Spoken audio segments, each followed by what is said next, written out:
खुलुमबाय सनाफोर आंनि सना माइनाव ब्लग चेनेलाव गोसो गोरबोजों नोंथांमोनखौ बरायग्रोनानै लालायबाय। दिनै दांखोखौ लोदोदों महरखौ लानानै खावला नुजाफैलायबाय सनाफोर दामुगै। आङो दिनै मा मावनो नागिरदों थाइजौ आसार खालामनो नागिरदों आरोना नोंथांमोन एसे नायलांदो सनाफोर बेखिनिखौ नोंथांमोननो शेयार खालामना होनोसै। दे बिदिबा नायलांबाय थादो सनाफोर। नै सनाफोर बिदि सोमबाय आरो आङो दैयाव सोमबाय दै गुदुङाव दै ग्लब ग्लब फुदुंनानै सोमबाय आरो दसे सोमब्रबनानै दोनबाय जाहाथे बे बिगुरनि गोथां खान्थैया आथाया खारनायनि आरो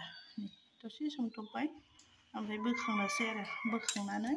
सान्दुङाव दसे दै राननाय बायदि फोरानदबनानै दोननोसै।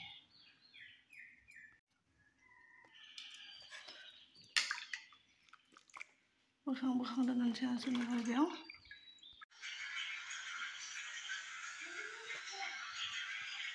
नै बेबायदि कुकाराव होनानै होबाय आरो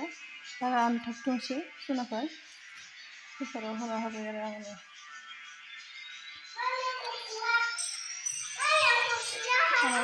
रानदबथोंसै।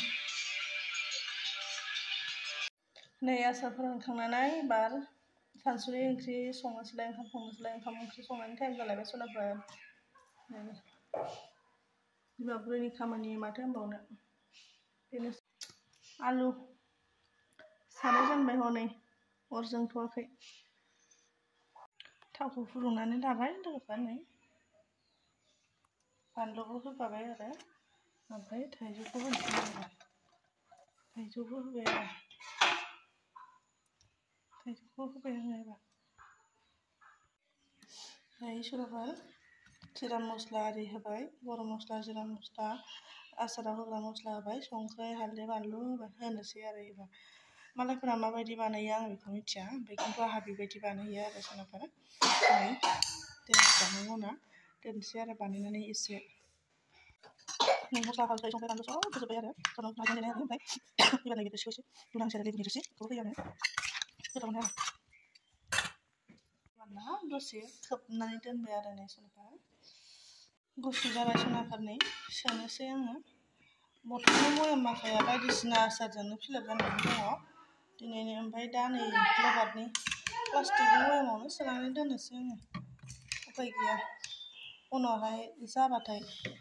एसे बथलनि बयामाव सोनोसै आरो दा प्लास्टिकनि बयामावनो सोनानै दोनथ'नो गोनां जाबाय आङो उफाय गैया बायदिसिना आसारजों बुंफबनानै दंजोबो बैग्रि आसार नारें आसार माबा थिंख्लां आसारजोंनो आसारजोंहाय ओंखाम जानो बिराद गोथाव मोनो आरो आङो ओंखायनो आसार बानायबाय थायो आरो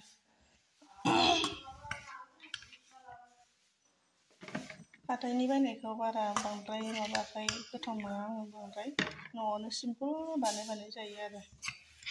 नोंथांमोनहाबो बानायनानै जा दाथ' थाइजौनि बोथोर नालाय थाइजौ गोरलै बिराद मोजां जायो एसे बेजे जासोनाया गोथावसिन जायो ओमफ्राय नैबेयो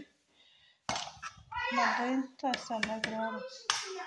बेजेहां एसे साबसिन जायो आरो आंनि थाखाय आरो गुबुनफोरनि थाखाय नङाबा आंनि थाखाय आरो सनाफोर जि गोथाव मोदोमबाय आरो जाथावथावनो